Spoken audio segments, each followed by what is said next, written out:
নমস্কার, আমি সুচন্দ্রা। পজিটিভ বার্তার বিকাশ টক শো এর বিশেষ অনুষ্ঠানে আপনাদের প্রত্যেককে জানাই স্বাগত। আজ আমার সাথে স্টুডিওয়ে রয়েছেন ডক্টর সুস্মিতা সরকার মহাশয়া। ওনার সাথে আমরা কথা বলবো। উনি শান্তিনিকেতন মেডিকেল কলেজ ও হসপিটালের সাইকিয়াট্রিক ডিপার্টমেন্টের একজন অ্যাসিস্ট্যান্ট প্রফেসর। আজকের আমাদের যে বিষয় তা হলো কর্মক্ষেত্রে চাপ নিয়ন্ত্রণ অর্থাৎ স্ট্রেস ম্যানেজমেন্ট।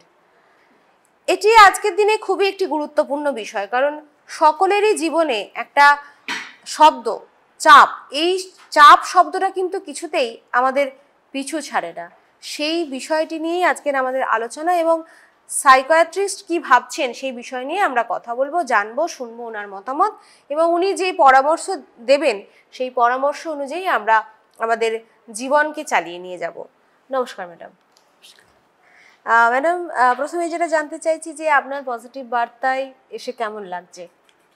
খুবই ভালো লাগছে, যেখানে সমাজের বিভিন্ন গুরুত্বপূর্ণ জিনিস, বিশেষ করে মেডিকেল সায়েন্স যেভাবে ইভলভ করছে সেই অনুযায়ী আন্ডারস্ট্যান্ডিংগুলো অতটা ছড়িয়ে পড়েনি সব জায়গায়। যেখানে সিটি এরিয়াতে যতটা বা মানে সেই অনুযায়ী সব কোনায় যে এই বার্তা পৌঁছানো, কিভাবে মেডিকেল হেলথ, কি সাইন সিমটমস, কার কাছে যেতে হবে, কখন যেতে হবে, তো সেগুলো নিয়ে আমি যেটা কাজ দেখছি, সবাই বলছেন যে যে বিষয়ের স্পেশালিস্টটা, তো এটা একটা খুবই ভালো উদ্যোগ সমাজের জন্য। Thank you ma'am. এটা আমরা চেষ্টা করছি যাতে আরও বেশি করে মানুষকে আমরা পজিটিভিটি স্প্রেড করতে পারি এবং সচেতন করতে পারি, যাতে তাদের মেডিকেল কলেজের পাশাপাশি মানসিক এবং শারীরিক যে সুস্থতা সেটা যেন আমরা দিতে পারি, আমাদের এই ছোট্ট একটি প্রয়াস। প্রথম প্রশ্ন ম্যাম আপনার কাছে করছি, আপনি কিভাবে কর্মক্ষেত্রে চাপ চিনতে পারেন? যে কোনো সাইকিয়াট্রিক ইলনেস বা মানসিক রোগ বুঝতে গেলে প্রথম খুবই সিম্পল জিনিস যে হচ্ছে একজন মানুষ তার রুটিন থাকে, সে খাওয়া দাওয়া একটা টাইমে করছে, কথা বলছে একরকম, তার একটা পার্সোনালিটি থাকে, তো সেটাই তার জন্য নর্মাল, সাধারণ। তার থেকে কোনো রকম বিচ্যুতি ঘটলে, যে ঘুম হচ্ছে না বা খেতে ইচ্ছে করছে না, হয়তো এই লোকটাকে দেখা গেছে যে খুব হাসি খুশি, হঠাৎ করে ইরিটেবল হয়ে পড়ছে, ছোটোখাটো কথায় রেগে যাচ্ছে, এইরকম বিহেভিয়ার ছিল না, বাড়ির লোক বিশেষ করে বুঝতে পারে যে হ্যাঁ উনি তো এই কথাতে এরকমভাবে রিয়াক্ট করতেন না, সেরকম কেন করছে, এনার্জি লেভেল খুব বেড়ে যাওয়া বা খুব কমে যাওয়া। তো এই সমস্ত যে নর্মাল, এর জন্য সাইকিয়াট্রিতে আমাদের সেরকম কোনো টেস্ট নেই, এগুলো নর্মাল অবজারভেশন। আর এগুলো সব থেকে প্রথম মানুষ নিজের মধ্যে বুঝতে পারে যে আমি তো এটা করতাম না, হঠাৎ করে এরকম কেন হচ্ছে, আমি একটু ডিফারেন্ট ফিল করছি না, আমার বুক ধরপড় করছে। কিছু কিছু ফিজিওলজিক্যাল সিমটমস নিয়েও আসে, যে বেশি হঠাৎ করে বুক ধরপড় করে উঠলে মনে হচ্ছে এই মরে যাই মরে যাই, তো এগুলোকে প্যানিক অ্যাটাক বলে, অ্যাংজাইটি থেকে বা স্ট্রেস থেকে হতে পারে। আবার হয়তো ধরুন খাবার দাবারের হজম থেকে শুরু করে প্রচণ্ড মাথা ব্যথা হচ্ছে হঠাৎ করে, কোনো কারণ নেই, গা হাত পা ব্যথা হওয়া, শুধুমাত্র মানসিক যে ব্যবহারের পরিবর্তন হবে তাও নয়, বিভিন্ন শারীরিক পরিবর্তনের মাধ্যমেও বোঝা যায় যে যখন আমরা নিজেরাও জানি যখন বেশি আমরা স্ট্রেস থাকি, মাথা ব্যথা হতে থাকে, গা হাত পা ব্যথা করছে কারো, খাবার হজম হচ্ছে না, তো এগুলো বিভিন্ন রকম, যে কোনো একটা নর্মাল পার্সন যেভাবে বিহেভ করতো তার থেকে ডেভিয়েশন হচ্ছে কিনা সেটা দেখাটা ইম্পর্টেন্ট। ম্যাডাম, কর্মক্ষেত্রে মানসিক চাপের প্রধান কারণগুলো কি বলে মনে করেন? প্রধান কারণগুলো একটা এখন যেটা বার্নিং কোভিডের পর থেকে হয়েছে, ওয়ার্ক ফ্রম হোম। তো তখন ওটা কোভিডের সময় ঠিক ছিল, কিন্তু অনেক আইটি সেক্টরে আমরা পেশেন্ট দেখি যারা হচ্ছে এখনও ওই 70% বা 50% ওয়ার্ক ফ্রম হোম, 50% অফিসে যাচ্ছেন। তো কি হচ্ছে এতে, যে হচ্ছে বাড়ি কোনটা ফ্যামিলি টাইম আর কোনটা হচ্ছে ওয়ার্ক টাইম, ফ্যামিলি আর অফিস আলাদা করে বুঝতে পারছে না, যে কোনটা রিল্যাক্সেশনের জায়গা কোনটা কাজের জায়গা। তো ওয়ার্কিং আওয়ারটা খুব ইম্পর্টেন্ট, একটা ডিফাইন্ড ওয়ার্কিং আওয়ারটা, হ্যাঁ আমার এটা থেকে এত অবধি টাইম। তারপর হচ্ছে বিভিন্ন অড আওয়ার্স যেগুলো দিয়ে দেওয়া, যে হঠাৎ করে অড আওয়ার্স দিয়ে দিল, তো একটা ইনফ্রাস্ট্রাকচার, প্রপার ইনফ্রাস্ট্রাকচার থাকা। তারপর হচ্ছে যে হসপিটালের ম্যানেজমেন্ট কীরকম, ম্যানেজমেন্ট অ্যাপ্রোচেবল নাকি, যে ওরা দেখছে কিনা যে এমপ্লয়ির কোনো অসুবিধা হচ্ছে কি হচ্ছে না। আর একটা ইম্পর্ট্যান্ট হচ্ছে স্কিল, অনেক সময় আছে যে অনেকে অনেক এমন পোস্টে ঢুকে যান যেটার সম্পর্কে কোনো আইডিয়া নেই, সেই কোম্পানি বা ইনস্টিটিউশন কি এক্সপেক্ট করছে তার থেকে কোনো আইডিয়া নেই। First day you go into there and you do your stuff, this is not possible, right? তো তার আগে যে কোনো পোস্টের আগে বা কিছুর আগে একটা ওরিয়েন্টেশন প্রোগ্রাম হলে মানে একে তো এতে চেনা জানা হয় লোকজনের মধ্যে, আর একটা হচ্ছে যে একটা ওরিয়েন্টেশন হলো কি চাইছে, যে আমাকে এমপ্লয়ি কি চাইছে আমার কাছ থেকে, আর এমপ্লয়ার যে সে কি চাইছে, তো দুজনের এক্সপেকটেশনকে ম্যাচ করা যায়।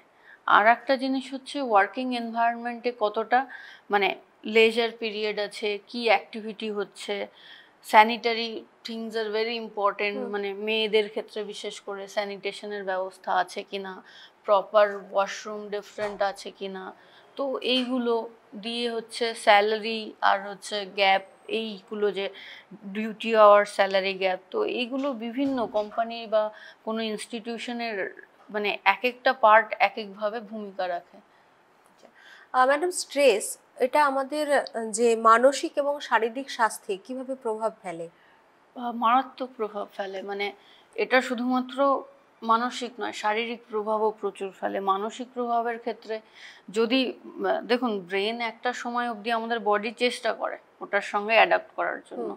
এবার যদি কারোর জেনেটিক ভালনারেবিলিটি থাকে, যে আমি জেনেটিক্যালি আমার ব্রেনটা একটু সাসেপ্টেবল ওটার জন্য, বা স্ট্রেস এমন স্ট্রেস যেটা ওভারওয়েলমিং আর ক্রনিক কন্টিনিউয়াস ধরে চলে যাচ্ছে, তখন ব্রেন তার ক্যাপাসিটি হারিয়ে ফেলে, ব্রেনের ক্যাপাসিটির বাইরে চলে আসে। তো তখন বিভিন্নভাবে প্রেজেন্ট করতে পারে, ডিপ্রেশন হিসেবে প্রেজেন্ট করতে পারে, অ্যাংজাইটি হিসেবে প্রেজেন্ট করতে পারে, ইভেন সাইকোটিক স্পেকট্রামেও প্রেজেন্ট করতে পারে। আর শারীরিকভাবে দেখতে গেলে ওই যেগুলো আমি বলছিলাম, যে মাথা ব্যথা, হজমের অসুবিধা, অ্যাসিডিটি থেকে শুরু করে বিভিন্ন হার্ট প্রবলেম, এই সমস্ত নন কমিউনিকেবল ডিজিজের মধ্যে ডায়াবেটিস, প্রেশার, এই সমস্ত চলে আসতে পারে আগে। কিভাবে একটি প্রতিষ্ঠান কর্মীদের স্ট্রেস কমাতে সাহায্য করতে পারে? প্রতিষ্ঠানের ডেফিনেটলি একটা গুরুত্বপূর্ণ ভূমিকা থাকে। যেমনি আমি বললাম যে কোনো প্রতিষ্ঠানের একটা স্ট্রাকচার্ড হওয়াটা খুব দরকার, যে আমার এতগুলো ওয়ার্কার আছে, এটা হচ্ছে ওয়ার্কিং আওয়ার, আমার এই এক্সপেকটেশন, তাদেরকে অফ দেওয়া সময় মতো, মানে অনেকের থাকে যে কোনো ঠিক নেই, ছুটি পেলাম কি পেলাম না, আর সব সময় একটা মনিটর করা যে এই এমপ্লয়ি মানে এর থেকে এই ইউজুয়ালি এতটা আউটপুট দিত, হঠাৎ করে তার প্রোডাক্টিভিটি কমে যাচ্ছে, কেন কমে যাচ্ছে? হয়তো অনেক সময় দেখা যাবে সে এতটাই স্ট্রেসড হয়ে গেছে যে তার ওয়ার্কিং ক্যাপাসিটি কমে গেছে। তো সেই ক্ষেত্রে অনেক সময় হয় যে টানা 1-2 ঘন্টা না করে যদি ফ্লেক্সিবল থাকে, যে হ্যাঁ আমি 1 ঘন্টা কাজ করলাম, দিয়ে 5 মিনিট একটু কলিগের সঙ্গে কথা বললাম, চা খেলাম, কফি খেলাম, দিয়ে এসে বসলাম, এগুলো ক্ষেত্রে দেখা যায় যে ব্রেক বা এগুলোর সিস্টেম থাকলে, হলিডে, এই সমস্ত সিস্টেম থাকলেও মানে স্ট্রেসটা রিলিভ হয়, অ্যান্ড দেন এগেইন যে প্রোডাক্টিভিটিটা সেটা বাড়ে। কন্টিনিউয়াস কাজ করে অবভিয়াসলি প্রোডাক্টিভিটি কমে, তো যখন এরকম একটা সিমটমস দেখতে পাচ্ছে, তো they can approach it. Madam, একটা পার্সোনাল কোশ্চেন করছি, যে ব্যক্তিগতভাবে স্ট্রেস ম্যানেজমেন্ট আপনি কিভাবে করেন? আমি কিভাবে করি, দেখুন, একটা যেটা বলছিলাম না, যে হচ্ছে নিজের পার্সোনাল লাইফ আর ওয়ার্ক লাইফ, এটার ব্যালেন্স করাটা, সত্যি ব্যালেন্সটা কোথায় সেটা বলাও মুশকিল, করাটাও মুশকিল, বাট আমি চেষ্টা করি যে পার্সোনাল লাইফের জায়গায়, ওয়ার্ক লাইফের জায়গায়, দুটো জিনিসে, পার্সোনাল লাইফে ওয়ার্ক নিয়ে গেলাম, ওয়ার্কের জায়গায় পার্সোনাল নিয়ে গেলাম, কোনোটাই সাধারণত ভালো করে হয় না ম্যাক্সিমাম এফিকেসি দিয়ে। তো ওই জিনিসটা খেয়াল রাখা। আর মানে আমাদের যেগুলো ফিজিওলজিক্যাল বেসিক ফাংশন, যেটা হয় ডক্টরদের খাওয়া দাওয়ার টাইমিং ঠিকঠাক নেই, ব্রেকফাস্ট স্কিপ দিয়ে ডিরেক্ট লাঞ্চ করছে বা ডিনার করছে, এরকম খাওয়া দাওয়ার ঠিকঠাক টাইমিং নেই।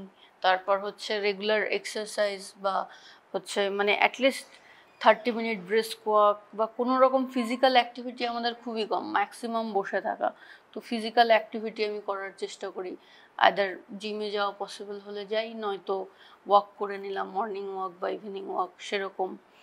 আর মানে নিজের একটা হবি থাকা, নিজের একটা পার্সোনাল, যে হ্যাঁ ডাক্তারি বা পার্সোনাল লাইফের যেগুলোর মধ্যে, তার মধ্যে আমার একটা হবি আছে, যে আমি ওটাতে ইন্ডালজ করলাম, আমার কখনো ইয়ে লাগলো। আর ব্রেক আমি নিই, মানে 3-4 মাস পর এক সপ্তাহের ব্রেক নিলাম, কোথাও ঘুরে এলাম বা বাড়িতে থাকলাম। এই ব্রেকগুলো খুব দরকার হয়। ইভেন মানে আমি পেশেন্ট দেখার সময়ও, যে ওপিডিতে হয়তো 50খানা পেশেন্ট আছে, তো আমি ইন বিটুইন চা কফি কিছু না কিছু একটা রাখি, যে 1 মিনিট ব্রেক হলেও সেটা অনেকটা রিল্যাক্সেশন দেয়। মানে আমি ন্যাগিংলি 4 ঘন্টা ধরে পেশেন্ট দেখছি, সেটার যে একটা লেভেলের পর 1-2 ঘন্টার পর তখন আমাদের মানে প্রোডাক্টিভিটি কমে যায়, পেশেন্টের প্রতি অ্যাটেনশন কমে যায়। তো আমি দেখেছি এর থেকে ভালো যে 1-2 ঘন্টা পর যখন মনে হচ্ছে যে আমি আর পারছি না, তখন 5টা মিনিট ব্রেক নিলে পরের 2 ঘন্টা প্রোডাক্টিভ হয়। তো এইগুলো সিম্পল সিম্পল মানে আমি স্টেপ নেওয়ার চেষ্টা করি। আচ্ছা, আমার প্রশ্নই ছিল এটাতে যে কাজ এবং ব্যক্তিগত জীবনের মধ্যে ভারসাম্য বজায় রাখার জন্য কি পরামর্শ দেন? সিম্পল পরামর্শ, কাজ কাজের জায়গা, বাড়ি বাড়িতে। কাজটাকে বাড়ি নিয়ে আসবেন না, কাজ ওখানেই শেষ করে আসবেন। আর বাড়ির জিনিসপত্র কাজের জায়গায় নিয়ে যাবেন না। টেকনোলজি কি স্ট্রেস কমায় নাকি এটা বাড়িয়ে দিচ্ছে আরো? টেকনোলজি আমি বলবো ডাবল এজ সোর্ড হয়ে গেছে, মানে দুদিকেই। মানে যেগুলো মানে এখন ডিবেটেরই টপিক, যে টেকনোলজি আমাদের ভালো করছে না খারাপ করছে। ডেফিনেটলি টেকনোলজির কিছু কিছু পার্ট আছে যেগুলো খুবই ভালো করছে, যে আগে আমাদের কাছে ইনফরমেশন ছিল না, পড়াশোনা বিভিন্ন ইয়েতে সেগুলো ইজি হচ্ছে। আবার টেকনোলজির কারণে যে আমরা সোশ্যাল মিডিয়া যে সমস্ত আসছে, তো আমাদের যেটা কমিউনিটি একটা ফিল মানে ফ্যামিলির মধ্যেও বন্ডিং, যে এখন লোক ডিনার করছে সবাই একটা একটা ফোন নিয়ে আছে, কারোর সঙ্গে কোনো কমিউনিকেশন নেই। তো ফেসবুকে হয়তো বা ইনস্টাগ্রামে ফলোয়ার আছে 1000, কিন্তু ফ্রেন্ড একটাও নেই, কারো কাছে মনের কথা বলার নেই, যেগুলো আছে সবই শো অফ। তো সেগুলো ক্ষেত্রে বলবো যে এটা প্রবলেম করছে, যেই কারণে এখন অনেক দিকে প্রোডাক্টিভিটি দেখা যাচ্ছে কম হয়ে যাচ্ছে লোকজনের, পড়াশোনার টাইম থেকে শুরু করে মানে এমনি সোশ্যাল স্কিলও। এখন এই কারণে বাচ্চাদের মানে ল্যাঙ্গুয়েজ ডেভেলপ হতে ডিলে হচ্ছে অনেক বাচ্চাদের, লোকই নেই কথা বলার, হাতে ফোন দিয়ে দিয়েছে, খাওয়ানোর সময় ফোন দেখছে। তো এগুলো তো ইস্যু হচ্ছে। স্ট্রেস ম্যানেজমেন্ট শেখার জন্য কি কোনো প্রশিক্ষণ বা কোর্স আছে? হ্যাঁ, মানে আছে, করা দরকার বলে কি মনে করেন? প্রশিক্ষণ আলাদা করে দেখুন, মানে স্ট্রেস ম্যানেজমেন্ট স্কিল বিভিন্ন রকমের প্রতিষ্ঠানও আছে করার। এবার এইগুলো সবার ক্ষেত্রে তো টাইম হয় না, আলাদা করে কত কিছু শিখবেন। তো সেগুলোর সিম্পল স্টেপ যেগুলো আছে, যে মেডিটেশন করলেন বা যোগা করলেন, deep breathing exercise, physical exercise, এগুলো স্ট্রেস ম্যানেজমেন্ট টেকনিক এগুলো। ম্যাম, নেতৃত্বে থাকা ব্যক্তিদের স্ট্রেস ম্যানেজমেন্ট আলাদা কোনো কি দায়িত্বের মধ্যে থাকে? অবশ্যই নেতৃত্ব মানে কোনো একটা লিডারশিপ ডিপেন্ড করে তার সাবঅর্ডিনেট যারা আছে তারা কিভাবে কোঅর্ডিনেটলি কাজ করছে, কতটা এফিশিয়েন্টলি কাজ করছে। তো লিডারের এটা তো একটা ইম্পর্ট্যান্ট কাজ, যে how my employees are doing, are they fine or not. আমার শেষ প্রশ্ন আপনার কাছে, একটি সুস্থ কর্ম পরিবেশ গঠনে স্ট্রেস ম্যানেজমেন্টের ভূমিকা কতখানি থাকতে পারে?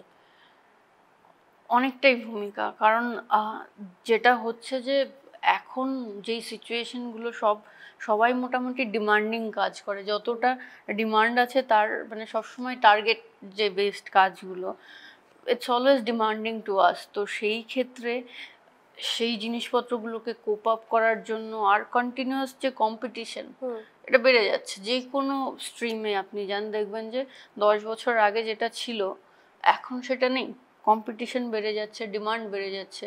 সো ডিমান্ড অনুযায়ী কোপ আপ করার জন্য তো স্ট্রেসও বাড়ছে। তো সেই ক্ষেত্রে স্ট্রেস যদি ম্যানেজমেন্ট না হয় ঠিকঠাক, একটা টাইম পরে সেই পার্সনটা কোলাপস হয়ে যাবে, যে না আর পারছি না, ব্রেন আর পাচ্ছে না নিতে। তো আলটিমেটলি মানে স্ট্রেস ম্যানেজমেন্টটা খুব ইম্পর্টেন্ট। থ্যাংক ইউ ম্যাডাম আপনাকে। আপনারা শুনলেন সুস্মিতা ম্যাডামের পরামর্শ, কিভাবে নিজের ব্যক্তিগত জীবন এবং কর্মজীবনকে আলাদা রাখতে উনি বারবার পরামর্শ দিলেন, কাজের জায়গায় এবং পার্সোনাল লাইফের জায়গায়। সকলেই ওনার মূল্যবান বক্তব্য শুনতে পেলেন এবং আপনারা প্রত্যেকেই এই জিনিসটা যদি মেনটেন করেন তাহলে মনে হয় কর্মক্ষেত্রে যে চাপ আমরা সকলেই ফেস করি সেটা কিন্তু অনেকাংশে লঘু হবে। সকলে ভালো থাকুন, সুস্থ থাকুন, পজিটিভিটির সঙ্গে থাকুন। Think positive, be positive, positive বার্তা। নমস্কার।